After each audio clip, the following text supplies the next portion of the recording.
two dudes with attitudes, let's go. It's the two dudes and the attitudes, ruthless, aggressively speaking, so let's do this. With Ryan and Denton, they here to get your attention. The 5-star broadcast shit, start to the ending. Whether it's the E or it's all E. The two dudes with the attitudes to bring the heat. Get the point, yeah, it's on, time to lock in. Listen to the podcast where they get it poppin'.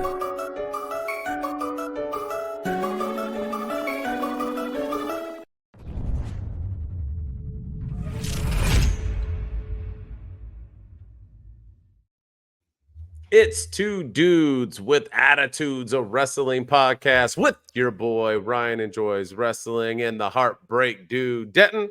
And as always, it's Wednesday, so this is our WWE edition. And we got a new Big E this week. We'll talk about that pretty soon, but a new Big E in the building. And but our anyway, boy Xavier Woods didn't seem too thrilled about it either. No, so. we'll get into that. Yeah. Uh-oh, somebody wants to dip in the carrying cross, but yes. But anyway, we'll get into that. But welcome to another edition. We got a jam-packed show. We're gonna have to get through this. We got our Summerslam Two Thumbs with Attitudes rankings. We got Raw, which was and we got NXT Great American Bash Part D, and we have our segment like always.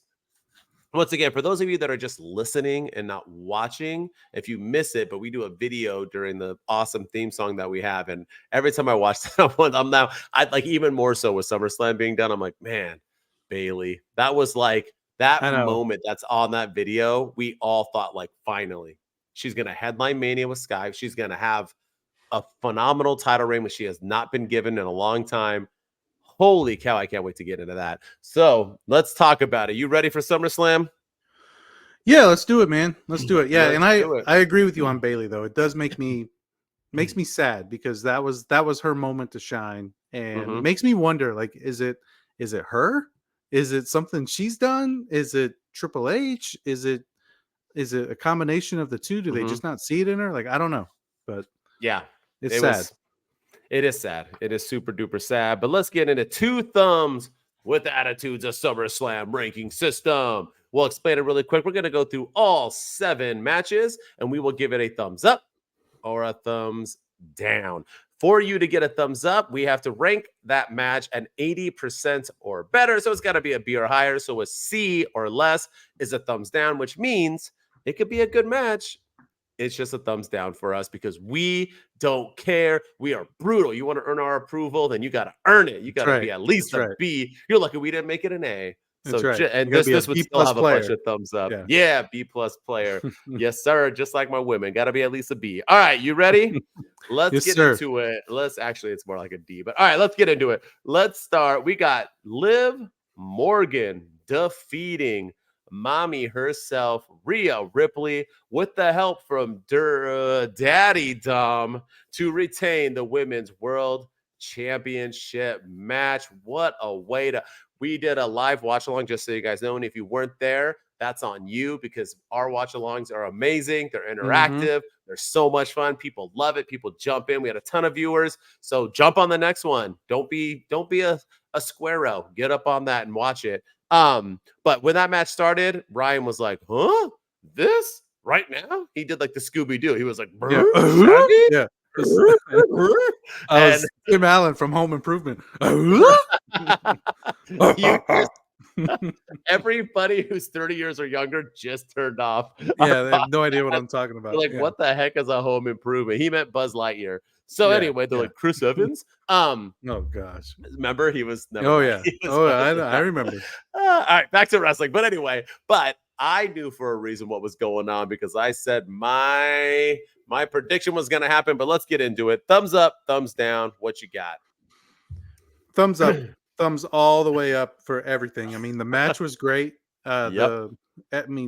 Even if Dirty Dom didn't do what he did and turn on Rhea Ripley and kiss Liv Morgan at the end of the match and inadvertently cost her everything, the match still would have been a thumbs up. I mean, the in-ring stuff between Liv and Rhea, they just have insane chemistry together. I want to see more of them, but I love this, man. And yeah, so I'm going to give this match a huge thumbs up. It was, everything about it was great. I love the I love the part where Rhea Ripley had the chair and was going to hit Liv Morgan with it, and Dom took it out of her hands, and everyone was like, "Oh my gosh, how could Dom do that?" But he was like looking out for her. Like, she can't win the title if she hits him with the chair. So I mean, it was just like little things like that were just perfect. And then he threw the chair into the ring and inadvertently cost Rhea Ripley the match when Liv Morgan hit her finisher right onto the chair, pinning Rhea Ripley. Everything about it, fantastic. Thumbs up. I'm going thumbs all the way up, bro. I give it 3 thumbs up, if you know what I mean. But we got to get, this was just phenomenal. Liv and Rhea have such great chemistry, especially for their body types and the quick and the strength and everything. It just works so well. And Daddy Dom being involved in it was perfect. It was a great way to get that crowd hot. Like you said, the chair thing, yeah, it looked like she was just trying to save her, and that worked because in the long run, we learned that that was not what he was doing. He didn't want her to hit her with the chair because he wanted Liv to win. Then later, he distracts the ref, and we're even thinking while we're watching it live, like, "Oh, whoops!" And you even said, "Oh, I think it was a mistake." And said that was a hit Dom, and Dom had that like smirk on his face, and we were like, "Oh yeah, yeah." Because at first I thought my prediction was right, because I predicted that he was going to inadvertently cost Rhea the title and cause more dissension amongst them. And at first I was like, "Yes, see, I told you." And then he did that little dastardly smirk, and that's when I was like, "Oh, okay." So they duped us, man, and that was the best part. Like, they got us good, and it was subtle. It wasn't like it wasn't like Rhea was pinning her 1, 2, 3, and Dominik pulled her off, or Dominik hit Rhea with some sort of, like, it was just a subtle thing that was like, was that intentional? Was that on purpose? It was beautiful. I loved it. It wasn't, like you said, the match alone was a thumbs up, but everything that happened around it, and then the kiss, the arm around her, the walking backwards while Rhea flipping the sat crowd there. off. Yeah. Oh, yeah. And Rhea, you can tell she was so good at it, just showing her sadness and her emotion. She even then, they have a video of her leaving the ramp and going backstage, and she's crying. And then she wrote like a poem to Dom about like not even hating him, just about how like, you were first my enemy, then my lover, now you're my, blah, blah. You'll always be my, whatever, Latino, this and that. It was like a sweet little letter. Like, I like that they keep it, like, because we always thought, because of her jealous husband, I'm assuming they never got to be fully kissy in this. And the only time they really did anything was the licking of the face recently. There was never any. She started doing that. Like, she did it before the match. And so then it started getting heavy. But now it feels like, okay, now he can finally be with someone who's going to appreciate him and love him. And that's what else I like too. They look like a couple. Dom and Liv look like they could date. So I like it. I also like it too, because me and Dom got some skin tone similarities and stuff. So maybe that means I could slide up in because he marries. So let's do this. But anyway, what I'm saying is it's awesome. Good stuff.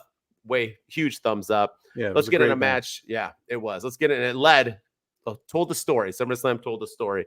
Number 2, we got Bron Breakker defeating Sami Zayn, the man who defeated Gunther, to win the Intercontinental Championship. Thumbs up, thumbs down. This might be the only one I do, but I'm gonna give this match a thumbs down. I feel like it was it wasn't so much that it was bad, but it was just short. And it started off with Sami Zayn getting some offense in, and then Bron Breakker just annihilated him. And I think this was the shortest match of the night. I think it was. And I read somewhere that they got their match cut short. They was supposed to be like 10 to 15 minutes, and they cut it down to 5 for some reason. So I don't know why or what happened. Probably ran out of time with all the other stuff going on. But yeah, this match, it was fine. Bron Breakker's the new Intercontinental Champion. He annihilated Sami Zayn. It was a good way to build a new star, but in ring and everything, I'm going to go probably my only thumbs down of the night. So I don't want to give spoilers, but yes, for sure, this is a thumbs down. And it's not really so much on Bron and Sami, like you said. Maybe there's something that happened, but this match was 8 minutes. I don't think it really ever got off the ground.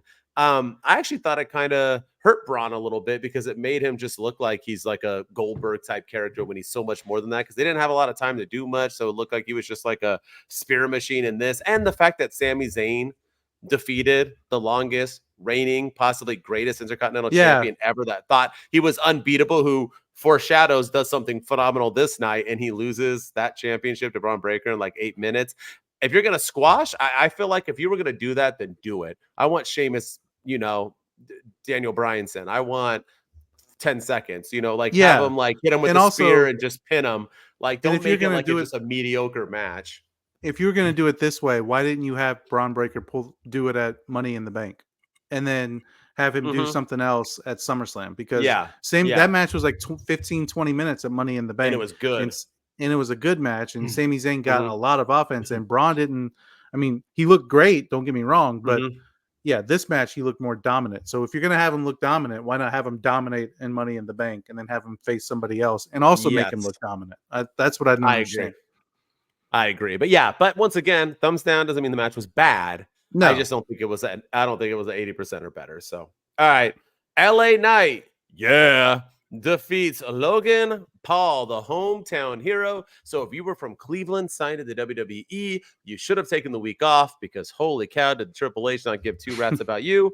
And LA Knight is now the new US Championship. I think this is the only match I didn't predict right. What do you got? Thumbs up, thumbs down? I'm going to go thumbs down on Logan Paul's tweet where he was talking about being transphobic and everything and all that stuff. And I'm going to go thumbs up on the match. I thought this was LA Knight's best match that he's had in quite a while. He pulled out a lot of moves that we haven't seen from him. He was going up to the turnbuckle. He was doing dives off the top rope. He was doing all kinds of stuff to combat Logan Paul. And I think this Logan Paul, I mean, he was doing some killer moves as well. I mean, the man is a professional wrestler. No matter how, if we like him or not, the man is good at this. So I'm gonna go thumbs down for all the antics that Logan Paul pulled before the match, and I don't know if that had anything to do with him losing the U.S. Championship, and they want to kind of move on from that, or what his future looks like in WWE after all that stuff. But thumbs up for the match for sure. Oh yeah, this was definitely a thumbs up. This was, in my opinion, LA Knight's best match in the WWE. I'm going to say it. And once again, it shows that Logan Paul, even though he's the youngest and the biggest rookie out of all these dudes, he is carrying vets to have better matches. Like you said, LA Knight needed to try to hang with them and do stuff. And name one bad Logan Paul match. This dude is money. He should be doing the money dance that Mercedes does because he is just money. This match was phenomenal. That flip that he did off the ropes, that it looked like he like broke his leg or whatever. It was this dude is so athletically gifted that he does moves that he just is like doing it too much. Like I feel like he's gonna fly into the crowd one day. He can't even control himself. He's like so insane. But yeah, I loved it. Thumbs way up. Even though I don't really care for LA Knight to be the champ, I always said, when everybody wanted LA Knight to beat Roman, I said, no, he needs to have a secondary title reign. This is the start. Maybe I can start getting on board with, maybe I'll believe in LA Knight finally, if he can have a good title run. But this is what he needed to get to that stardom his fans were hoping for. So I'm excited. Yeah, I think so. I think hopefully it does what the IC title did for Gunther and elevate him to the next level. Yeah, I agree. All right, match 4. Nia Jax, the queen of the ring, defeats Bayley to win the women's championship. Thumbs up, thumbs down. This one's hard. I'm gonna go thumbs up, but I'm on the fringe. I'm gonna go fringe thumbs up. This probably may have been my second least favorite match of the night. And really just because of the way Bayley's championship reign ended. It never got off to it just never took off, and it was sad to see it. But I'm gonna go thumbs up because Nia Jax won the Queen of the Ring. Nia Jax has been on a tear lately, and she is now the women's champion. And it was a good. I like the fake cash in or the attempted cash in by Tiffany Stratton. I like how they made us think like, oh, she is going to cash in, and then it turns out that they were working together the whole time to kind of dupe Bayley into thinking she was going to cash in, and it just ended up costing Bayley. So I like everything that they did to end the match. So I'm going to go fringe thumbs up. Wasn't my favorite match, but it wasn't quite as bad as the Sami Zayn Bron Breakker match. So thumbs up, and thumbs up to Nia Jax being the Queen of the Ring and the new women's champion. Well, and that she showed out. That I thought the match was better than what people make it out to seem. I actually enjoyed it a lot. I like seeing Nia do some fun stuff. I mean, it was kind of a Nia's surprise. good, man. She really is, and she beat Bayley basically kind of clean. I know they had the fake cash in, but I mean, she still did her thing. And Bayley looked good also. I know it stinks, and we talked about that and how much momentum she had, and now what's next? Or that maybe a whole refresh? Maybe she needs to take some time off and come back, although I don't see her doing that because I feel like she's going to get involved with Nia a little bit more before she moves on. But I know a lot of people aren't getting title rematches. Don't believe me, watch NXT with Trick Williams. But we got I think we own. I think I like this match more so because of the respect Nia Jax was not given when she returned, and that wasn't just certain people; it's a lot, almost everybody. And she has proven everyone right. And yeah, I liked it. I didn't know who was going to win, so it was exciting in that route too. Especially with Tiffany Stratton coming out, I was like, oh no, this is what I said. She's going to cost Nia the match, and it was the other way around. So yeah, good stuff.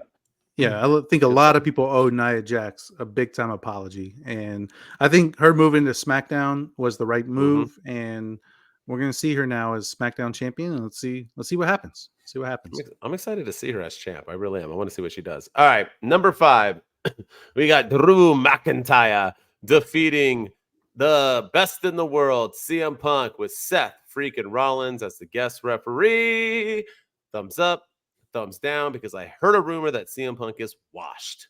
So what do you say? How was this match? Thumbs up, thumbs down. Thumbs up, thumbs up. This match was great. I enjoyed every second of this match. I enjoyed all the psychology that they had in the match with Seth Rollins as the referee, and CM Punk going after him sometimes, and then like there were the banter back and forth between the three guys. Like there was one move where CM Punk did something, and he looks at Seth. He's like, "Is it legal? Can I do that? Am I allowed to do that?" And Seth Rollins was like, "Yeah, go ahead and do it. I don't care." So it was just good stuff in the ring.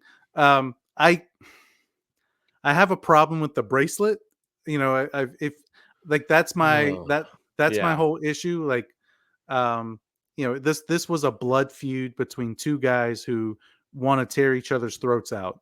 And, that's how the build was for 6.5 months. And then the last half a month, it was two guys fighting over a friendship bracelet that they made at summer camp, and like, that's what, two 8th graders, like, that's my bracelet. No, that's my bracelet. My friend made it for me. I love AJ. That's my family. And it's just fighting back and forth. And to me, that kind of took it out of it. And like Seth Rollins, all he did was pick up the bracelet, and CM Punk got so mad at him and put him in the GTS. He put it on. That's yeah.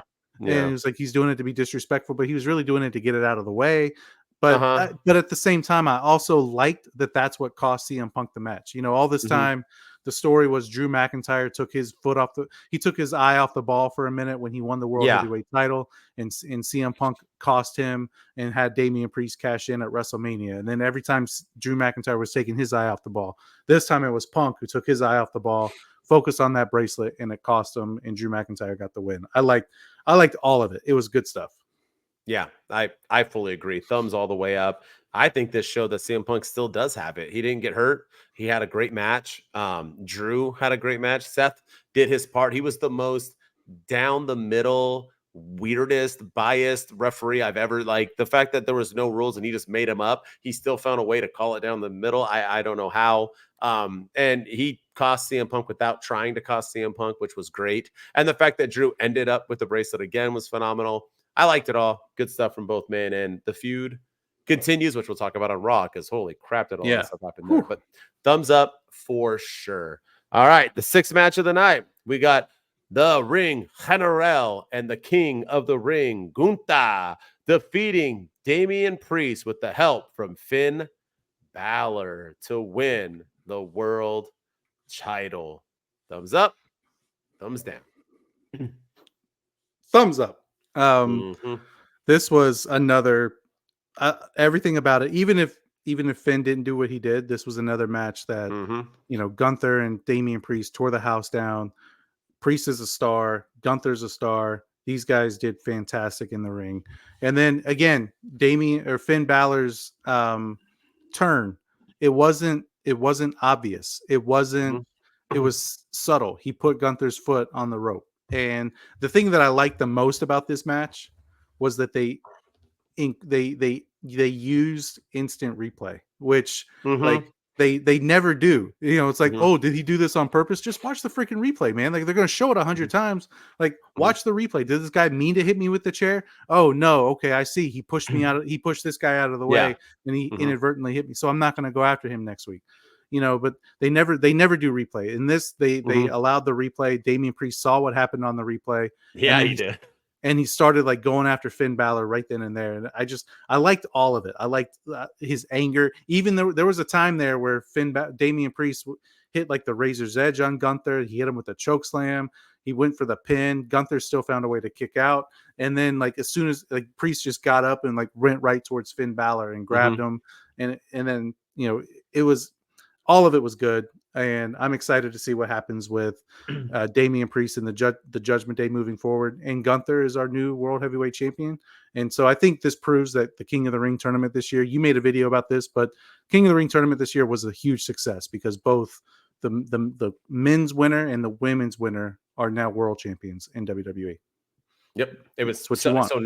So now next year I'll buy into it, right? Because now I'm going to be like, well, they both cashed in, so why would I not be interested in it again? Now I want to see who the king and queens are. I like that they both came out acknowledging themselves as king and queens, and now they don't have to. Now you can get rid of that, which people used to get down on, other than Booker T. They're like, oh, don't pretend you're a royalty the rest of your year. So I like that they ended that. You're right. This was probably my match of the night for pure match. Damian Priest brought it. Gunther, I don't know. This guy chops and does a few things in his matches. It's the storytelling, man. They just suck you in. He knows how to suck you in. And then just Finn Balor not doing anything, just staring, nonstop staring. It was just so flipping good. I love that he didn't beat him up afterwards. He just walked away. I loved it, loved it, loved it. Such good drama, such good storytelling, just marvelous. And once again, I also predicted this. I love it. The exact way it happened. I predicted it all. Yeah. Triple H listens. For once, he took something I said. Thank you, Trips. Yeah. I mean, it was just the way it was done, all of it. Mm-hmm. And yeah, like Gunther, man. Gunther he's on another level. And so he deserves this World Heavyweight Championship.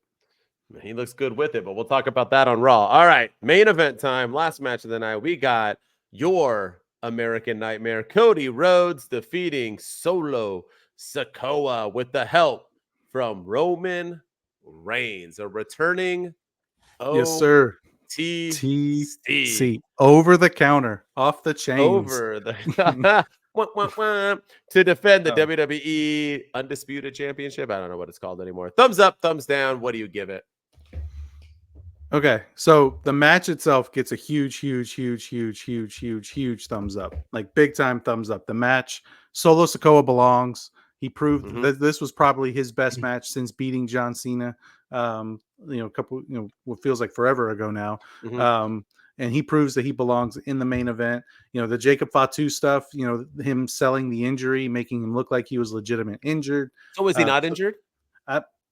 He was in a walking boot afterwards, so I think he may have tweaked something, but apparently he's going to be fine, is how I understand it. But but I think they did that so he wouldn't have to interact with Roman in his first when Roman returned, so that way he's out of the equation, so to speak, so Roman could focus only on Solo. Yeah, set up so many rumors though that it was supposed to be Jimmy returning, and then since he got legitimately injured because he was carried out, I don't know. I guess we'll find out on SmackDown. Yeah, we'll find because he's one half of the tag team champion. So if they have to strip them of the titles, we'll know it's legit. But but no, I'm gonna go thumbs down for Cody Rhodes' entrance because like that was way too long. That the mask and everything that he had on. Like, what's the point? Like you walk off your bus without it. You walk all the way to the stage without it, and then you get onto the stage and you put it on. Then you walk down to the ring and you don't have it on anymore. It's like, all right, like what's the point of the mask? And then the Arn Anderson thing, that was I'm happy to see Arn Anderson back in WWE and everything. And he is a living legend, so I'll give him his props. But like him saying, you got friends, you still got friends, and like he like kind of subtly threw up a 1. I was like, so I'm supposed like, was that like WWE's way of saying that Arn Anderson called Roman Reigns and because hey Roman, Cody needs your help? Like, What? And No, why would he like, help Cody? It didn't look like he wanted to help Cody though. So yeah. I know. So it was just like a weird thing to say. Like, you still got friends, and like I know Kevin Owens came out, and I know Randy Orton came out, and I know that Mhm. was probably more of like a ode to Dusty Rhodes, but like, I don't know. It was just a weird thing to say because then he threw the Mhm. one up and it like pointed to heaven, like talking Yeah. about Dusty, but you could also make the assumption he was talking about Roman Reigns, and then Roman came out, Mhm. and anyway, yeah, it was Roman Reigns' return. Huge thumbs up. The match itself, Mhm. huge thumbs up. Roman Reigns is going to bring some life back to SmackDown, and I Uh-huh. cannot wait for it. SmackDown has been in such a lull the last few months, and I think Roman being there is going to just, ratings are going to be through the roof. That's for sure. And yeah, he's going to bring an aura to it, and I can't wait for it. This was straight thumbs up. Solo's best match. Cody finally looked decent. I'll get into that entrance later on, but that was just stupid. Him walking his dog and shit. I don't give two rats Yeah, about his dog. I actually don't care about CM Punk's dog either. I don't understand why we're talking about so many dogs here and there, but I know. some people love dogs. I don't know. It is what it is. I have cats, and I'm like, whatever. It's not like if you were like, your cat's stupid, I'd be like, okay, it Yeah, is. It scratches everything and annoys me, but yeah, I don't get it. But other than that, the match itself and that Roman return was insane. Just everyone coming out, Bloodline beating up everybody, Jacob Fatu's splash, just everything about it was just amazing. I don't care if it was similar to WrestleMania. I thought this was done better than WrestleMania because we didn't have pointless people come out like Undertaker Undertaker, and and Sean yeah, John Cena Cena. and Yeah, yeah, like people that had no point just because they were there in attendance. So this felt way better. And Roman's shirt, I don't. I like that Roman speared him and everything, but at the same time, I'm kind of like, oh, you already like got him. I wish we could have built up more for the animosity, but I guess it was no other way for him to cost him the match by returning. But I am super excited for SmackDown, and I want to hear how Solo got the damn necklace. I don't care what else I hear. Roman is famous though for cutting a promo after something big happens and saying nothing. So he better not. He better not just come out and just like say oh Solo isn't the tribal chief and he's gonna whoop that butt. No, I want to hear. I want to know what the heck is going on. What happened to Paul? Why wasn't Solo calling you? Why were you not here for the past 6 months, but thinking you're still the tribal chief? Where were you? Why are you coming now? How did he break in your house and get your necklace? What the yeah, hell is going? I want explanations. I want if you're gonna make this real, I want some realism, son. So that's what yeah. I'm looking for, but we'll see what happens. Yeah, and I also kind of sort of like that we don't know what direction they're going to go in. Yeah. Because there's still the whole Rock factor. The Rock wants to come back and wrestle Mhm. Cody Rhodes for the title. That was made promised after the Raw after WrestleMania. But Cody Rhodes, when Roman Reigns was staring daggers right into him, Cody Rhodes like grabbed his belt and had three fingers and pointed to the title, as in like, we're going to do this a third time. Let's do it. And I Mhm. did like, I give Cody Rhodes a lot of grief, but I did like that he did everything without taking his eyes off of Roman Reigns Yeah. as well. So he pinned Keep Solo it going. Sikoa, staring at Roman Reigns. He hit the crossroads on Solo Sikoa, staring at Roman Reigns. All of Mhm. it was good stuff. Like, I'm excited to see where they go. Do we get Cody and Roman 3? Do we get Roman versus Solo? Do we get Rock versus Cody? Does this lead to Rock versus Roman in the future? So Mhm. yeah, I'm excited to see. I cannot wait for SmackDown because that's when Roman Reigns. He better say something. Don't have the new bloodline come out in the middle, like before he says like, Uh-huh. acknowledge me, and beat him up and write him off TV for 3 more months. Like, I Yeah. don't want that. That's my Yeah. fear. That is my fear, is that they took Jimmy off, they took Paul Heyman off, so now they're going to take Roman Reigns off and they're going to be dominant again. That's my Mhm. big fear, but I hope they don't do that. Now, I hope Paul introduces him. I'm really Oh, it'd hoping be that awesome, I'm and hoping Paul comes too. he looks refreshed again, and he looks Mhm. clean, and yeah, it'd Uh-huh. be great. Yeah. That's what I'm hoping. All right. That was our SummerSlam 2 Thumbs with Attitudes rankings. Hope you all liked them. Now let's get into some Monday Night Raw, man. We got a jam-packed week. We got to get into this. Yeah, let's do it. Monday Night Raw. The show opens with Kaiser introducing the Ring General Gunther, who brags about being great when Randy Orton, of all people, interrupts. Orton challenges him at Berlin, and Gunther accepts. Sheamus defeats Kaiser. Damian Priest hits the ring and calls out Finn Balor. Priest says that WWE fans are his family now. Womp, womp. Thanks, John Cena. Finn pops up on the screen and says he will continue to betray Priest over and over and over and over and forever.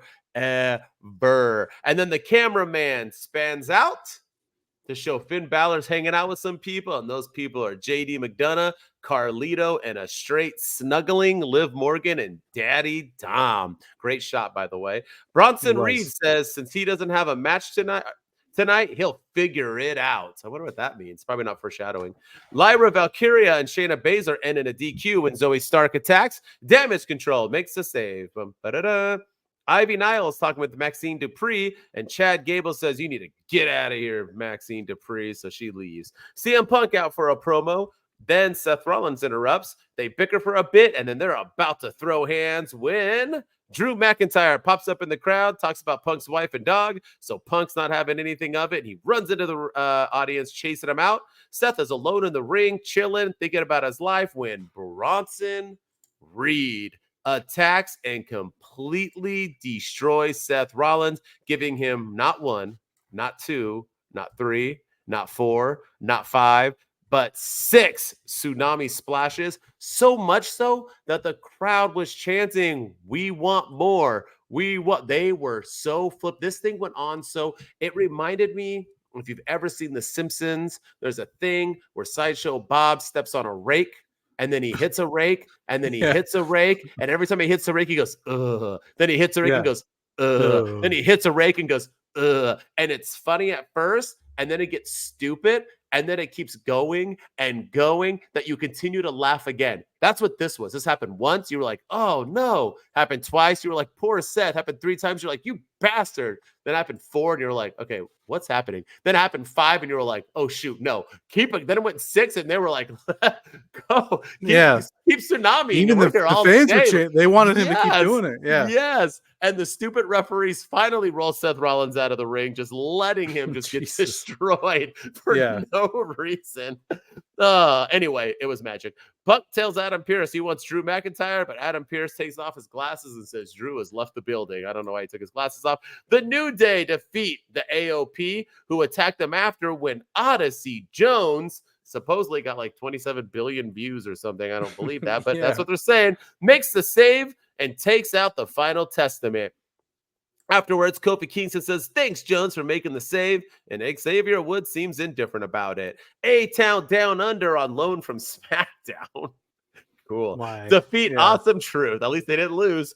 Bron Breakker says he's going to be the IC champion forever. Him and Finn Balor using the same words. Damian Priest and JD McDonough end in a DQ when Finn Balor and the rest of Judgment Day attack Priest. And when I say the rest of Judgment Day, I'm talking about Liv Morgan was getting in some licks too. Rhea Ripley makes the save and runs them off, and Rhea and Priest hug it out because the Terra Twins are back, y'all. Sonya Deville and company jump Dakota Kai, which means Io Sky steps in to face Sonya Deville and actually gets the win.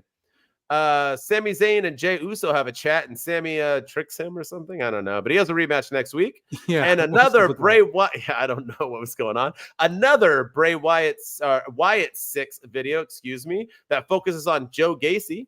In the main event, the Wyatt 6 defeat Chad Gable and the Creed brothers as the Wyatt 6 all pose together to close the show, and that was the Monday Night Raw review. So much happened, and then I went on that rant, but where do you want to start? So much to start. It's funny that we were wondering last week where Kaiser was, and all of a sudden he was introducing. Here he was. The ring general. He was there. Well, where do you want to start? So this episode of Raw was fantastic, and I think this may have been the best episode of Raw of the year. And I think it was way better than the Raw after Mania. I think it's been way better than a lot of the Raws that we've seen as of late. But this Raw just absolutely cooked. I mean, if I had to rank it, I would probably say it was a 9.5 out of 10. You built 2 new stars in Odyssey Jones and Bronson Reed in one night. You pushed the new stories. You got Randy Orton coming over from SmackDown to take on Gunther, which is they already have a pre-made story because Gunther never actually pinned Randy Orton. His shoulder was up. So everything about this episode cooked. There was one small thing that I wish we would have gotten, and that is I wish we would have gotten Liv Morgan and Dirty Dom on the microphone, because I think they should have come out, and in that crowd was hot. That crowd was vocal. That crowd was, very, very, like, they were popping loud for, Damian Priest and Rhea Ripley. They were booing when Dominik came out. Like, they were very local, very, very vocal. But I wish we would have gotten like Dirty Dom to get booed out of the building. and Liv Morgan to cut a promo. It just kind of like, especially Dom, like, how long has this been in the works? Was this planned from ever since the moment Rhea left? Was this planned when Rhea came back and was like, I'm not yours, but you're mine? And Dominik was like, no. Was this like a last minute thing? Did Dom see Liv's, tearing up all of his pictures and throwing them in the trash can last week and say, you know what? Like, she's obsessed with me. I better go back with her. Like, when did all this come to fruition? I dig that. Yeah. Yeah. Because, you're people, crazy chicks, right? But, so that's kind of what I wish we would have gotten was just more, and then just let them get booed out of the building. And then, because we got to hear from Finn Balor explaining why he did what he did. We got to hear from Damian Priest. We got to see Rhea Ripley kick some ass, and not. I wish we would have heard from Rhea too, but I really wanted to hear from Dom and Liv Morgan. And I feel like if you do it next week, it kind of loses its luster because it was a magical moment that happened at SummerSlam that should have happened on Raw to carry over. I feel you completely. I think we're getting it next week. I think they just wanted to establish that Judgment Day was a crew.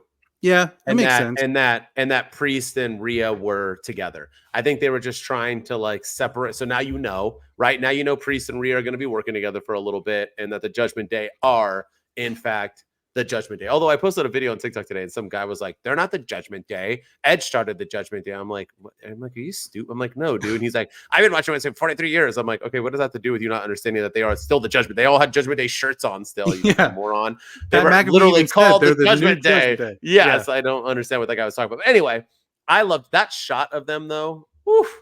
When it spanned out from Finn and like Dom's just like sitting there with Liv in her arms and like Carlito's like chewing an apple and JD, man, looking like he should be a threat. They felt like a threat. JD felt like a threat in the match. He wasn't scared. He was going at Damian. It was just, I even like the fact that Rhea was about to put Liv through a table and Dom saved her and ran away, and Liv did a funny thing where somebody said, how many chicken tenders is he going to get tonight for that save? And she said, he's going to get more than chicken tenders. It's just so good. It just feels right.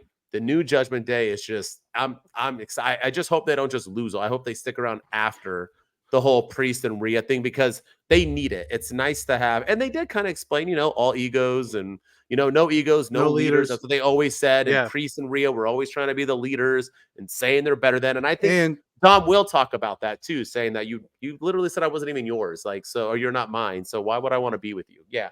I think they're gonna go into that. And if you want to get technical, Damian Priest deserved it.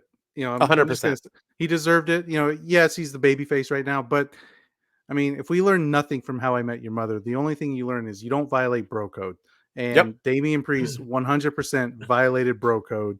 The bros before hoes clause of the bro code as for one, which is he never told Dominik Mysterio that Rhea Ripley was coming back, and so he deserved everything that he got. With Finn Balor turning on him and everything, because you could have let your bro know, like, hey, Rhea's back. You may want to, you may want to put this off. Keep it on the hush.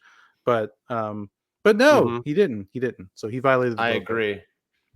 I fully agree. And that made Finn mad as well. So yeah, I fully agree. I want to go back onto Bronson Reed though, because the thing with Bronson Reed that was so magical was that not too long ago, I was somebody who said that I didn't even think he was that great. I thought for a big man, he didn't move fast. He didn't really feel intimidating. They kept putting him out there like Triple H likes him and wanted to use him, but he wasn't really getting anywhere. He wasn't getting utilized to that point. And then all of a sudden, I've been watching wrestling forever. I don't want to call it out because I just called that one guy who was like, I've watched wrestling for 43 years.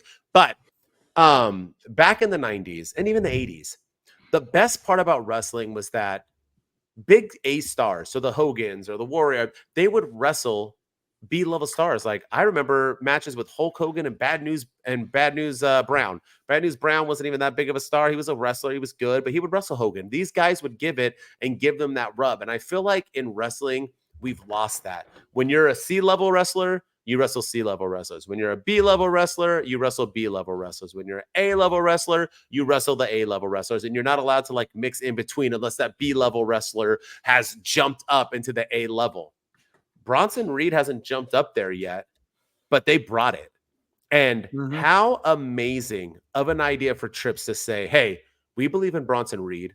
Let's see if he's got it. Who should we put him up against? Let's put him up against top 5 best that we have right now in Seth Rollins, who now gets taken away from Drew and Punk. So now they can focus on each other and we can have Seth come back later. We have Seth not only start feuding with Bronson Reed. How do we get Bronson Reed over? Let's have him get Tsunami Splash 6 freaking times in a row to where Seth Rollins is spitting up blood. It was that crowd is going to hate Bronson Reed. That crowd is going to want Seth Rollins. And if they make this a best out of 3 and have him get one, whoo, Bronson Reed even losing 2 out of the 3 is a star. That guy now can move on to the IC title. He can move on to the US. He can move on to whatever he wants. And that, my friends, is how you build stars. I think the last time I remember WWE doing something like this was Shelton Benjamin, where he got like a jump at one point and started facing someone, or even Kofi with Shawn Randy Michaels. And Kofi. Yeah, he was wrestling Shawn Michaels. That's right. And they finally gave him that moment and he became a star. So you need that in wrestling. Sometimes you got to have that lower guy come up and do it. This was just perfectly done. This is how wrestling is supposed to be. That's the end. This is wrestling. Yeah. So I liked it too. At first I was like, okay, here we go again. Bronson Reed's not happy. He's not going to get the match that he wants. What's he going to do? And then I did not see that coming though. That's for sure. I did not see him taking out Seth freaking Rollins in the middle of the the CM Punk Drew McIntyre thing when they're scurrying off into the crowd. And it was just the way it was done, the way it was shot. All of it was great. I'm excited to see what happens with Bronson from here on out. Like I can't wait for it. I can't wait to see these matches and how long is Seth Rollins out for? And do they wrestle in Germany? Do they get a Hell in a Cell at Bad Blood? I mean, this is going to lead to big things for Bronson Reed, and Seth Rollins is the perfect guy to do it for him. And I agree, and I think that's why Odyssey Jones's premiere and debut or whatever was so big. Because of that, because they just saw Bronson Reed become a star. So when Odyssey came out and started whipping people up at the AOP, I think that's why the crowd loved it, because they were like, heck yeah, we love Odyssey Jones too. And now he's getting a shot and he's beating people. It was just the perfect wrestling is timing. Eric Bischoff says it all the time. If you're not coming in at the right time, then you cannot be a star. If you come in at the right time, then you could become a star. It's all about timing in wrestling. That was perfect timing. I loved it. Yeah. We talk about the Raw after Mania always having surprises. The Raw after SummerSlam was filled with surprises, and those were 2 of them: Odyssey Jones and Bronson Reed. It was good stuff. Really good stuff. All right, we got to get going. So let's end it with the White 6. What'd you think? Another video, the match, the entrance, the everything. Let's hear it. Let's get it out of the way. Yeah, the more I think about it, the more I am glad that match happened on Raw instead of at SummerSlam. I agree. I did like the match. I like the theatrics. I like the entrance. I like the they came out to Bray's last theme song that he had. I like it too. I liked the Bo Dallas, Uncle Howdy sitting at ringside in the rocking chair, just rocking back and forth with his mask on while everyone else had their masks off and they're wrestling. I like that they wrestled without the mask on. Me too. Yeah. But other than that, I mean, the match was fine. Nothing really. I mean, the right team won. I'm glad the Wyatt 6 got the win. Well, yeah. I mean, if they'd done all that and they lost, I mean, Vince would have had them lose. But for sure. Yeah, the fact that they did all this and they won. I mean, I'm curious to see where it goes. But nothing really wowed me in the match. There was nothing that was like, oh my gosh, like I can't believe that one spot. It was just. It was what it was, and it was a fun way to end the show. But it was a good way to end a solid Monday Night Raw. I agree. I actually, minus the video, and I don't have to harp on it again because if you listen to our podcast, you know how I feel about the videos. That the first 2 like we got with Rowan and Bo Dallas, they explained why and what was going on through their heads, and they felt real because that's what we're trying to do here, right? Make them human. Yeah. And instead we have the last 3. Don't do anything. They have like a voiceover and they're just like oogie boogie. And it's like, okay, so why not? Because the 3 people, who 2 people didn't need it were the 2 people who had it. You know what 3 people need it are them 3. Like, why is Dexter Lumis doing this? Why is Joe? I want to know. And yes, Michael Cole did a fantastic job explaining it. I love that he talked about Joe Gacy being in Schism. I love that he talked about Dexter Lumis being a failure in NXT. I love that they talked about their history. I really, really did. It's so funny because I keep saying I don't listen to Busted Open anymore, and I don't. but now I see their TikTok things. And I saw a post from Bully Ray today, right before we got on the spot. I was on my phone right before, waiting for you to start this podcast, and something about how much he hated it because it's not supernatural and this and that. And I'm like, God, Bully Ray, this is why, like, I used to love you, man. But what do you talk like? I guarantee you were the one complaining when Bray Wyatt was too supernatural, which I'm almost 100% sure he was. So it's like, why are you being a fickle wrestling fan? No, this is the way it needed to be. I love that they took the mask off. I love that when Bo's there, he's still psychotic because it's like their other persona. They're hiding behind their mask. He has it on and he's crazy. He's like, woo, laughing and this, but if you take it off, he's just Bo Dallas and he's in a match. And I love it. I think it was all great.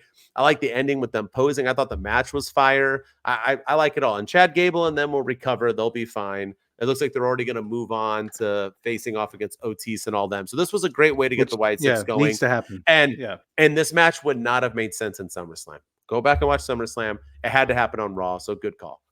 Yeah, no, for sure. It was a good match, and they all look good. Everybody looks good. Mm-hmm. That group looks like they're gonna do good things together. So now I want to see where they go. I want them to build off this momentum and continue it and see who's next. Do they go after? Yeah, do they go after the Judgment Day at all? Because if their whole thing is about family, then there's Rhea and Dom just broke up, and Finn Balor just turned on Damian Priest. So they're going to go after them. Are they going to go after Jey Uso? Because, he also turned on his family. So there's all kinds of different directions that they can go. Last week on Raw, there was an interview with Dakota Kai, and they had the Wyatt Six symbol behind her while she was interviewing. So could they go after Damage Control because she turned on Bayley? There's all kinds of different ways that they can do this and get Nikki Cross in the ring as well. So I'm excited to see where they go. And Nikki Cross is doing phenomenal. She's selling the bananas out of this character. Yeah. All right, let's get into some NXT. You ready? Yes, sir. We got the NXT, the Great American Bash, Part 2. You ready? Yeah. All right, the show opens with Pete Dunne defeating Trick Williams. I literally had to rewind it. I wasn't watching it live, folks. I rewound it because I wasn't sure I watched it correctly. Hank and Tank are doing stuff, and Eddie Thorpe and Lexus King are mad at each other. I don't know. They're DJs now. I guess Lexus King's a DJ. And was he making fun of? I don't know. All right, Ethan Page and Frazier chat, and Frazier wonders where Axiom is. Where's Axiom? Kalani Jordan defeats Tatum Paxley to defend her title. After the match, Wendy attacks Tatum. I guess she likes to attack losers. If Ren has a match tonight, and if she wins tonight, then Charlie Dempsey earns a cup shot. You heard me right. And Ren is in the cup check, and Ren is in the crew because who doesn't want to be in the Catch Quarter crew? They seem like a bunch of winners. Dunn and Trick Williams brawl backstage. Ethan Page defeats Ora Mensa to defend the championships, and you can tell this championship match was not important because it went on randomly in the middle of the card. After the match, Ethan Page calls NXT NX Me. The Rascals are excited for their tag title match tonight. Only good things are going to happen. Joe Hendry, your favorite wrestler, defeats Joe Coffey in the match of Joes. After the match, Joe says he will be with NXT for a long time. I sighed. And he'll be here next week. I sighed again. Chase U gets one last tag team title match, but this time it'll be Ridge Holland and Chase getting that match. There will be a multi-woman match to decide Roxanne Perez's next contender. DOC and Hank and Tank Bra. Ren Sinclair defeats Kendall Gray. So guess what? She's in the crew, homie. And Charlie Dempsey gets his cup shot.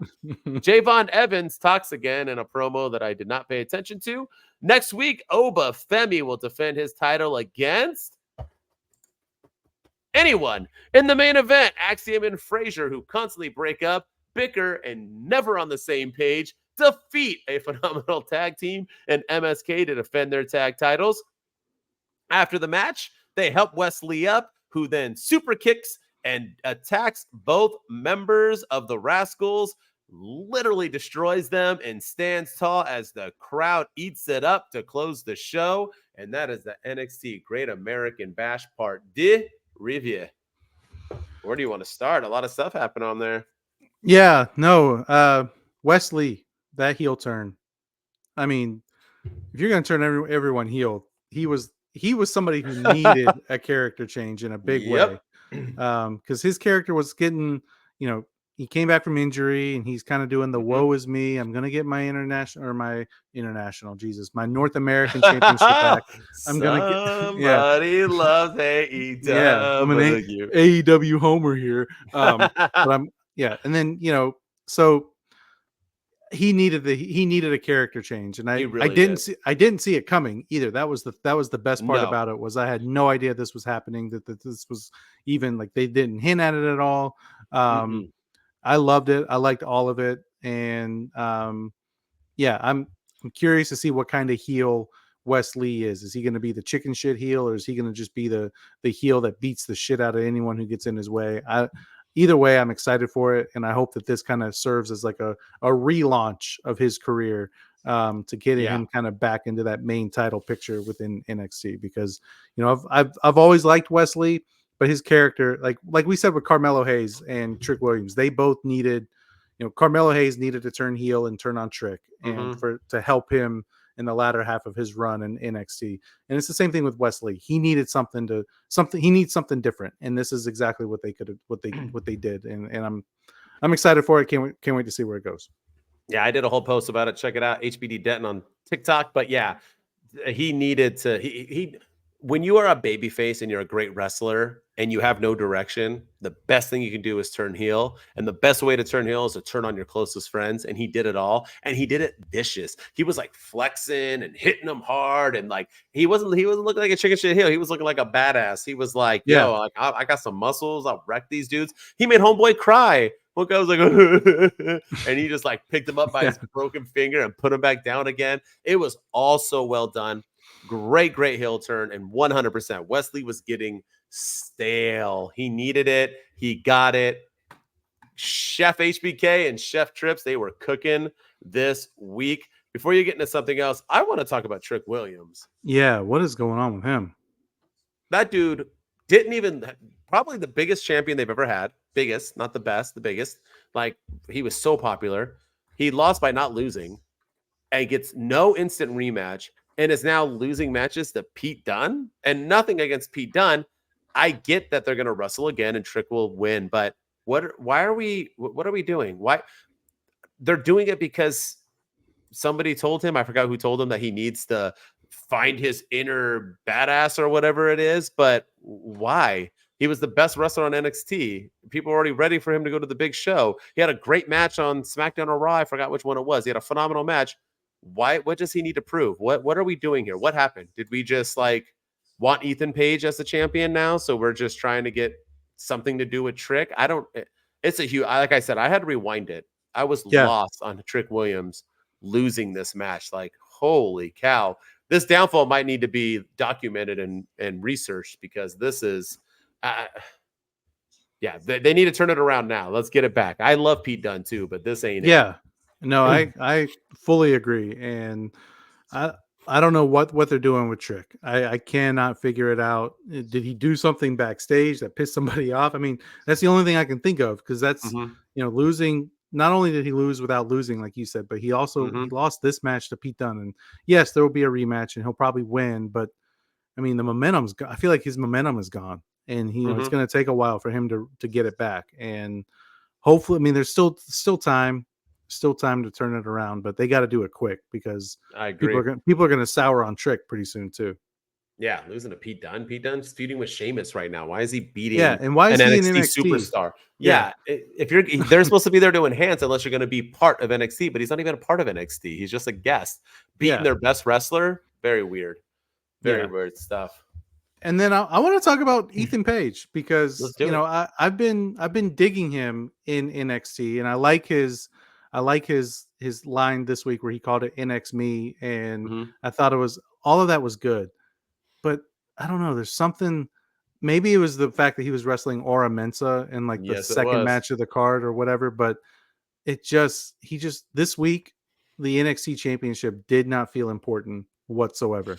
And I don't know if that's because of Ethan Page, if it's because of his opponent, if it's a combination of both, but like, I feel like that match should have main evented the card instead of the Wes Lee Rascals match, because it's the NXT championship. It's the most important title on the brand. And instead it was, it just, I don't know, something didn't seem right. And I hope that this isn't like a a sign of things to come with Ethan Page's championship run. Because, like I said, I think this is a way to, we're going to find out how good he really is with him being in NXT, and he comes in and wins the NXT championship match, NXT championship in his like 4th match on the card, like in the brand. And now he's wrestling like second on the card of a big, themed, show. I get he's wrestling Ora Mensa, who's not quite ready, but I hope, like I said, I hope this isn't a sign of things to come. Like his next match better not be with like Lexis King or something like that. Like he needs to go back to Trick Williams. He needs to go to Tony D'Angelo, like somebody else, like make it feel important again. Yeah. He called out Trick and Dunn, whoever's going to win, but yeah.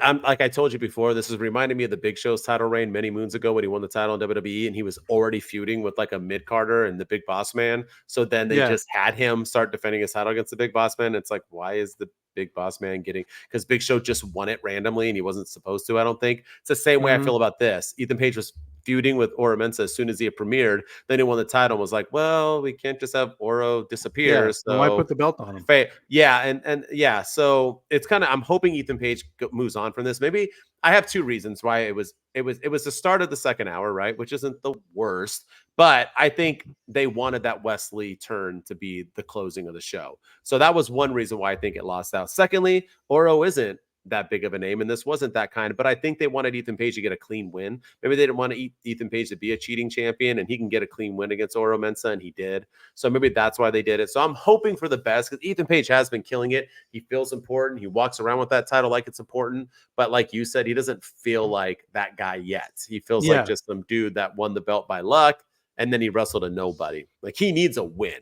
He needs to beat someone, whether he defeats Trick or again and clean, or he does, but he needs a win to establish himself, or he needs to lose it and go back to whatever he's doing. Like Carmelo was that guy. Carmelo felt important. Trick felt important.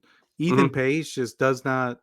Right now, he's just not feeling important. And I feel like they need to do something, like you said, give him a big feud, let him win, let him dominate somebody, let him establish himself. But right now, it's not off to a good start. But it's not his fault, because I feel like he's doing it best, of course. Yeah.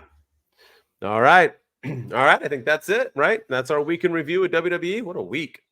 Yeah, it was a great week. And I'm excited, because before we do our segment, we got a huge week coming up. SmackDown with the return of Roman Reigns to SmackDown. We got Raw with, are we going to get more from Judgment Day and Gunther? And now Randy Orton just magically can just go from SmackDown to Raw and nobody gives a shit. It's just going to be a great, no one talked about that. And then NXT, the follow-up with Great American Bash, and where are we moving on with Ethan Page? So I'm looking forward to this week in pro wrestling. Are we doing that first, or are we doing overrated, underrated? Oh yeah, we can do, we can do overrated, underrated. We end with the MV, don't we? My bad. No, you're right. My bad. All right, so segment time. My first day. It is. Congratulations, you did it. Thank you. We're doing overrated, underrated. I think we should probably just do one. We're getting late here, so we'll name an overrated, we'll name an underrated. I'll name an overrated, under. We'll go back and forth, and it's whatever we want. So what's going on? Who do you think currently? We'll start with overrated. Who's overrated in this week of the WWE? Who you got? Oh man. Okay, you tell me who is overrated or underrated. That's right. Yeah. Is it so let's go with, which one do I want to go with? Let's do Pat McAfee on commentary. All right, overrated or underrated? That's a good one. Overrated, underrated, Pat McAfee. Oh man, I don't want to say equal. I hate saying equal, so I'm not going to say he's properly rated. That's not one of them. Yeah. You know what? I'm gonna go underrated. I'm gonna say underrated. Okay. Believe it or not, I'm gonna go underrated, and only because I used to hate him. I didn't not hate him, but I used to I thought he was awful. I thought he was worse than Corey Graves, and now in the WWE, him and Corey Graves are my 2 favorites. Them on SummerSlam, I thought they killed it. I think they're both better than Michael Cole, but I think he's fun now. He's hilarious, and I like that he gets bleeped. Like USA bleeped him 3 times. Like he's saying bad words. And I think they interviewed him a couple weeks back, and he was like, no, they don't care. They'll let me say whatever I want. They're going to bleep me. So I don't know. I think he's funny. I think he reminds me, he's like a modern day Jerry the King Lawler. And Jerry the King Lawler was my favorite announcer always. So I'm going to go ahead and go with underrated. Yeah, I think that's a solid Solid answer. And I also, I know you're not the biggest Michael Cole fan, but I do think Pat McAfee and Michael Cole's chemistry is also vastly underrated. It is. Yeah. Because these two guys, they feed off each other really, really well. And there was times at SummerSlam where Pat McAfee, you could tell he really wanted to swear, and Michael Cole was like, "Go ahead and say it," and he was like, "That no good piece of shit." Like, it was just good stuff. And and Pat, and I think Pat McAfee, I know a lot of it has to do with Vince McMahon being gone and Triple H running the show now, but I think Pat McAfee's presence has brought Michael Cole out of his shell a little bit. And I think he's starting to show a little bit more personality, and he's starting to break character a lot when Pat McAfee goes off on these little tirades and these rants with the telestrator and everything. You could just see Michael Cole just cracking up over there on the when they show the cameras and stuff. So it's good stuff. I'm digging all of it, and it's vastly underrated and unappreciated too. I agree. Although Michael Cole was a little too much after Dom turned. I was like, True. That. I was like, shut up. I'm like, you're ruining the moment, dude. It's not about you. I don't like when they try to take, like Jim Ross, Stone Cold. That didn't like take away. It helped. It enhanced it. Michael Cole tries to like take away, and that's what I don't like. All right. Yeah. Overrated, underrated. Actually, we could do 2 each. I forgot how this segment worked, dude. Yeah, it's even though I wrote it correctly. We haven't done it in a while. I know. It's been a while. All right. You know what? Overrated, underrated. Let's do this one. Cody Rhodes title run. Overrated or underrated? Yeah, I want everybody to bash on you, so you better choose wisely. Okay. 8 comments. His matches have been vastly underrated. The title reign has been severely overrated. He just wrestles, and like there's no rhyme or reason for the match. Like, he had the Logan Paul match for some reason that was never really explained how that came to be. He had 2 matches with AJ Styles, and one of them was AJ had to fake a retirement to get to that match, and then he's been wrestling with the Bloodline ever since, and now he needs Roman Reigns to come back to kind of help help his championship reign mean something, and the guy that he beat. So I think his reign has been just been kind of disappointing. Like he needs a good feud. He needs a rivalry. He needs something that he is passionate about. We could get Roman and Cody 3, but that's a big match. I'm talking like he needs like a feud with Randy Orton. He needs a feud with LA Knight. He needs a feud with a heel Kevin Owens or something along those lines, just to kind of give him some oomph in his title reign, and have multi-match feuds and make it mean something, similar to what we're getting with Drew McIntyre and CM Punk. And part of the reason why I wish Damian Priest had kept the belt at SummerSlam was so him and Finn could feud for the title, because now they have a reason. I feel like Cody he's got the belt, but now he needs an opponent to give him, to bring the best out of him. And I know his matches have been great, but I think he needs something for his character to make that title reign actually be solid. Yeah, I agree fully. I think his reign's really overrated. The only reason why is because I would think that people don't enjoy it that much, but they do. I would go on TikTok and Instagram and so on, and I just feel like people just love this title reign. He's supposedly the biggest selling blah blah champion ever, merch wise. I don't get it. And I loved Cody coming in. I just think this title reign it's too John Cena for me. It's too cheesy. No real feuds. That's what he needs. He might move away from the Bloodline for 1 second to probably get sucked right back into Roman and The Rock. So it does feel like he needs Roman. I've always said John Cena, there's champions who like make the belt, and there's people who the belt make them. And I've always said John Cena, Charlotte Flair, the belt makes them. They need the belt. They can't just wrestle. They need a championship. And it looks like John Cena is going to prove that again with his retirement tour. So it's like Cody Rhodes needs Roman. Without Roman, Cody Rhodes is literally nothing. And that's what it's seeming like. And that's not good. I'm not saying it's true. I'm saying it seems like that's what the facade is that he needs Roman to be a good champion, and that shouldn't be so. And I think he's better than that. So agreed. All right, and keep Cody Rhodes out of the War Games match. I'm seeing a lot of people say that it's going to be the Bloodline with Jimmy and Jay and Sammy and Cody against the new Bloodline with Solo and the Tongans and Jacob Fatu and Zilla or whoever else. No, keep Cody Rhodes far away from this. I agree. I no, do not make Roman and Cody tag. All right, you got one more. Let's get it. Yeah, let's go Solo Sikoa as the tribal chief. Underrated. I'm gonna say it. I'm gonna say underrated. And here's why. Because when he took over as the head of the bloodline out of nowhere, he was on a 768 loss Yeah. match. He was on the biggest losing streak in the history of. He was on a Gilbert losing streak, and this dude could not win a match if his life depended on it. He had cut probably 0 promos in WWE and about 7 in NXT because he was barely in NXT. And he had to take over the reins. He had an outfit that people made fun of because they said it was too big right off the bat. They were laughing at him. And after SummerSlam or during SummerSlam, that dude had cut phenomenal promos, just had the best match he's ever had, feels important. And if he didn't feel important, then the crowd would not have blown that non-roof off that arena if he would not have been, because people would not have given a shit that Roman got it. They wanted that because Solo made him. Solo is so good at what he does is that all 80 billion fans who gave you and I crap for being Roman Reigns lovers, and some of these people now are pretending like they always did love Roman, are now so happy he's back because they want him to get Solo Sikoa and get even with them. That means you're doing something right. You cannot be doing it wrong and have that impact. So in that way, I say he's underrated. I think he's proven it. Yeah, I think so too. I think he's vastly underrated, and it's just getting started too. I mean, at the very beginning of this whole thing, we always thought like, who's the tribal chief? Who's the tribal chief? Like, because he kept saying by orders of the tribal chief. So we were like, it's not Solo. They're not gonna make Solo the tribal chief. He can't do it. And then boom, they transitioned and made him the tribal chief, and it was a seamless transition. And him and the Tongans, like he's got the right group behind him. And Jacob Fatu looks like $1 million, and yes, he does. They're taking out Cody and Kevin Owens and Randy Orton. It's been good. It's been good stuff, and I can't wait to see what Roman does. I agree. All right, I'm gonna hit you with another one where everyone's gonna hate you.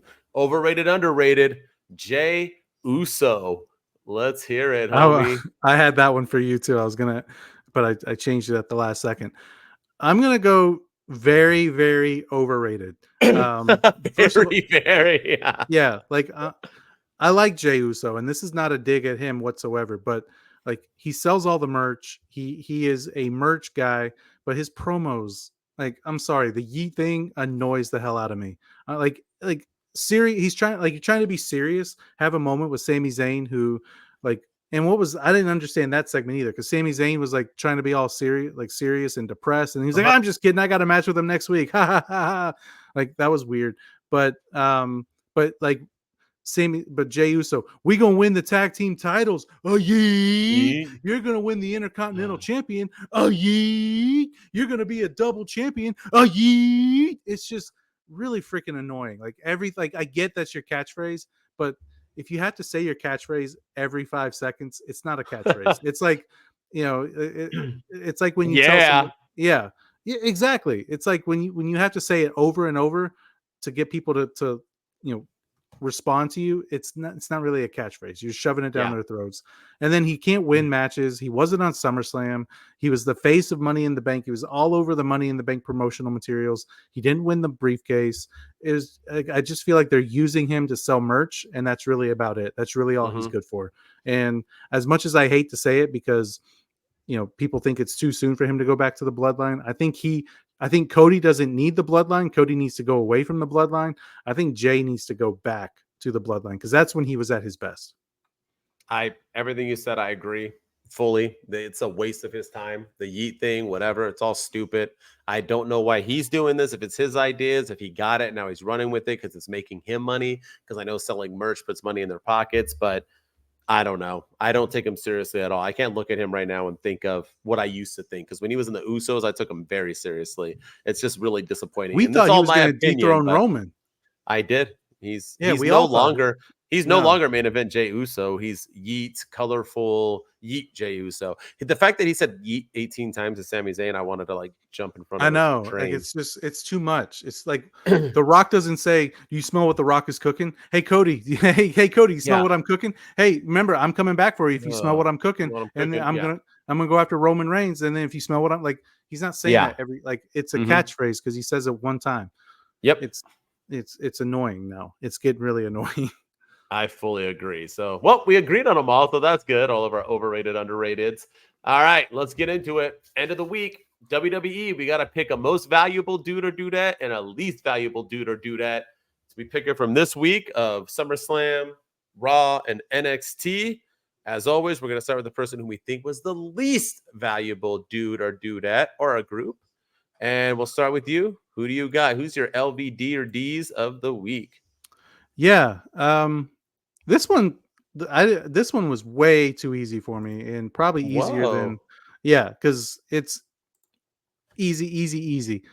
Wrestling fans worldwide, not all of them, but those fans that we want to see Cody Rhodes finish the story. Get Roman Reigns out of here. Roman Reigns doesn't deserve the title reign. 1,316 days is way too long. Oh my gosh. Like he had the belt for 4 years. Get him off my screen. I don't want to see him. He can't win matches without interference. Oh my gosh. I don't like Roman Reigns. Why is this segment taking an hour? He called Seth Rollins a crossdresser, but the bisexual Undertaker won the world heavyweight title. LOL. Like just like wrestling fans are my LVD because now all those same people, we want Roman, clap, clap, clap, clap, clap. We want Roman, clap, clap, clap, clap, clap. Like Roman's doing his and they're doing it with him, and they're chanting everything. Like they were popping so loud for Roman Reigns. Every week they wanted Roman Reigns to come back. And it just shows how fickle these wrestling fans are because they wanted him gone.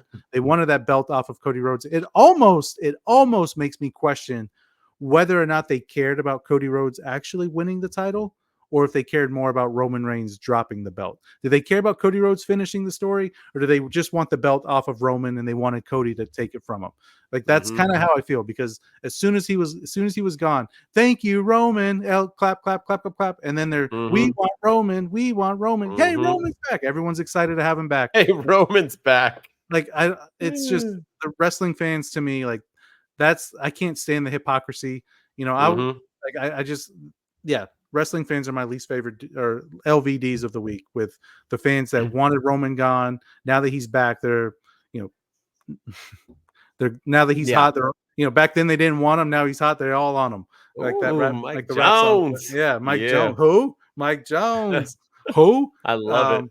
Yeah, because that's how it is. Like they didn't want him back then, but now he's back. He's the greatest thing ever, and they everybody loves him. And I'm glad to see Roman Reigns as a babyface. I'm glad to see that he's getting the respect that he deserves. Don't get me wrong. He deserves all of it.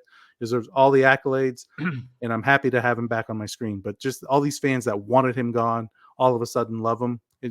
Get out of here with that. Yeah. Well, that was a very good LV double D because that's a least valuable dude and dudettes. And I fully agree with you, too, is the fact that he needs to be a babyface only because his babyface run was so trashed by Vince McMahon that he needs an actual good babyface run. So I'm glad he's getting it, but I do agree with you. Mine's going to catch you off guard. You ready? Yes, sir. My LVD of the week is none other than your twin brother, Sami Zayn. Okay. And here's why. He was my other pick. Yeah. Sami Zayn was the bloodline. The bloodline died and he saved it. Then not only did he save it, but he made it important. And he then challenged Roman Reigns, another person that we all wanted to win. And people were mad that he didn't dethrone Roman Reigns. Then he kind of did his thing. He won the tag team championship, headlining WrestleMania, to go on to then defeat the longest reigning, greatest IC champion of all time, Gunther. He defeats Gunther. And what does he do after that? He loses to Bron Breakker in about 8 minutes. He follows that up with a segment with Jey Uso and Yeeting, and now they're going to be in a tag team. So obviously he's not going to beat Bron Breakker next. It was like, what are we? And not only that, but the build since he's been an IC champion is almost as good as the build when he was tag team champion. It's like they give him a belt and then they don't know what to do with him. Almost everything he did was just backstage promos, him being followed by the camera through the arena like Jey Uso. And honestly, I don't want Sami Zayn to be with Jey Uso. I want Sami Zayn. He's either with KO, now he's with Jey.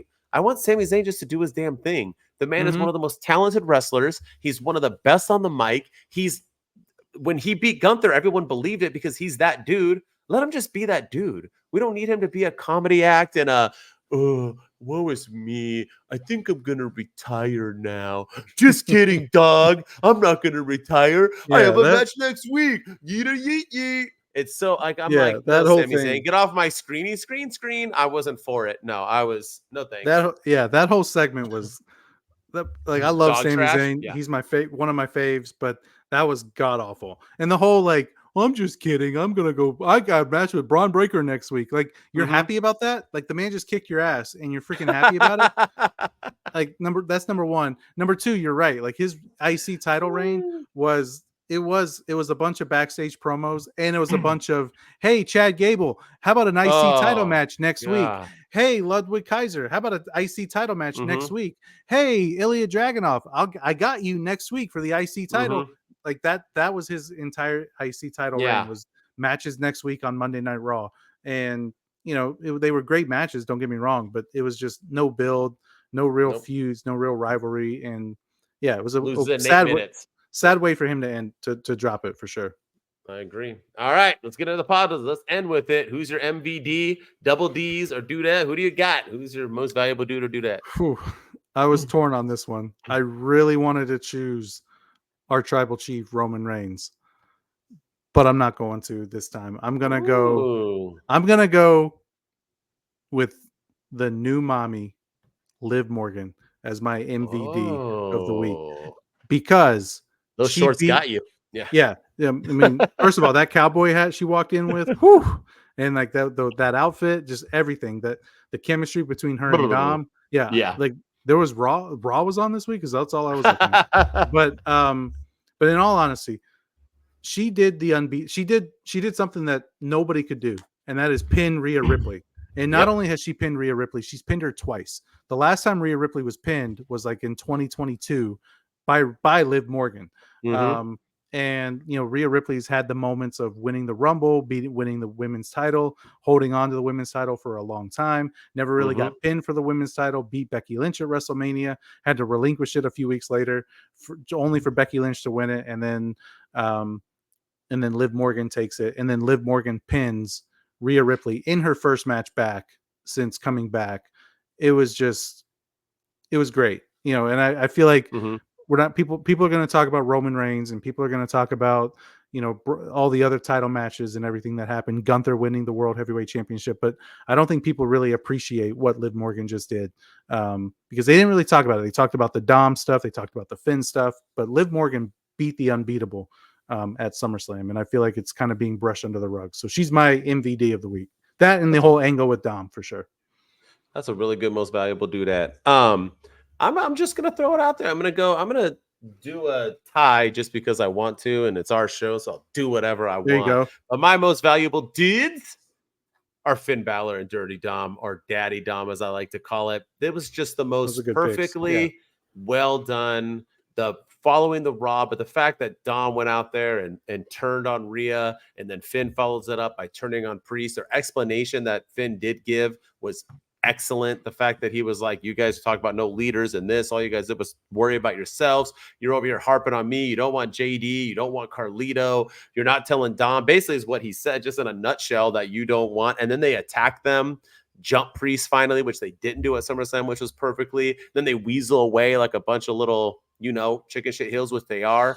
I love that. I love that Finn said that, you know what? I'm not even going to do anything with you right now. I'm going to save it. And when you least expect it, I'm going to betray you. And later on, when you least expect it, I'm going to betray you again and betray you again. And I love that. I love that he brought up SummerSlam. The fact that when I lost SummerSlam, you told me to get over it. And now what? Now you get over it. I loved it. It was so well done. And I look so forward to what these two men are going to do. And I know there are no leaders, but this is what they needed, because Finn Balor was getting lost in the shuffle. He deserves to be a champion, world champion caliber person, and now it's his time. I was surprised he didn't bring up the Money in the Bank, because remember, that was a huge thing when they were originally hinting at Finn turning on him. This is a year in the making, like he said. Loved it. Now I'm excited next week to see what Daddy Dom says about him and Liv, because you know it's coming. So yeah, I'm excited for it. Those are two good picks. And you know, Finn and Dom, they killed it this week. It was a good week for them, and I just hope that they ride this momentum and don't have Finn losing all the time. They need to build Finn up and have him be a legitimate threat. Don't have him go out. Don't put him in title matches if he's not going to win the belt. Like if you're going to put him against Gunther, he better win against Gunther. If you're going to put him against Bron Breakker, let him beat Bron Breakker, and then let him and Damian feud for those titles. But either way, Finn and Dom carried both SummerSlam and Raw. Those were the two most talked about things that occurred. 100%. Sorry, Roman, he didn't make the cut. All right, he probably will this week. But. I think so. I'm thinking it. Yeah, but yeah, we'll see. All right. Well, that was a jam-packed week. Thank you all for listening to our WWE edition of SummerSlam Raw and NXT. We got a jam-pack next week on Wednesday because we are going to have, you know what we're talking about. We're going to do all things SmackDown with Roman Reigns' return, the follow-up with Raw, with NXT again after the Great American Bash Part 2. And then don't forget that we're going to follow up this episode with our AEW edition. I heard they had a rough Dynamite due to a whole lot of things. So I bet we'll have some things to talk about. But nonetheless, we're excited for that because they are building to their biggest pay-per-view, their WrestleMania, basically all in. So we're looking forward to that with Rampage, Collision, and Dynamite. So check us out for our next episode on that. As always, if you missed our watch along, don't miss it again. We are doing PLE watch alongs. That SummerSlam watch along was awesome. And we appreciate all of you tuning in and commented and got involved because we have the best comments, not just people just writing normal stupid stuff like follow me Santi. It's like people actually engaging, talking, giving out opinions, and sometimes they talk about the weirdest stuff, but you know what, we do our best to answer them all. Yes, we did. We answered a lot of weird questions. So with that said, if you want to just hear me talk, go on my TikTok, because one of my TikToks got 35,000 views this week. Went viral finally. Yeah, you still got it, man. Do I? You still got it. You can check me out at HBD Denton, all things Instagram, all social media, TikTok, wherever. And with me, as always, is the producer. It's Ryan Enjoys Wrestling. Go follow me on all of my socials as well. Go follow us at 2 Dudes with Attitudes on TikTok. We really need to get that page going again. And then at 2 Dudes PC on X. So go hit us up there if you're interested in hearing our thoughts of the daily thoughts in the wide world of professional wrestling. And then if you're listening to us on audio and Spotify, Apple, you name it, we appreciate all the love and support, and go drop us a 5-star rating and review there. And, just tell everyone you love us because we're trying to blow up in 2024. 2024 is going to be our year. And it's the year of the dudes for sure. Two dudes, we're back. Let's go. Out. It's the two dudes and our attitudes ruthless, aggressively speaking. So let's do this. We're Ryan and Denton, they here to get your attention. A 5-star broadcast, start to the ending. Whether it's the E or it's all E, the two dudes with the attitudes will bring the heat. Get the point, yeah, it's on, time to lock in. Listen to the podcast where they get it poppin'.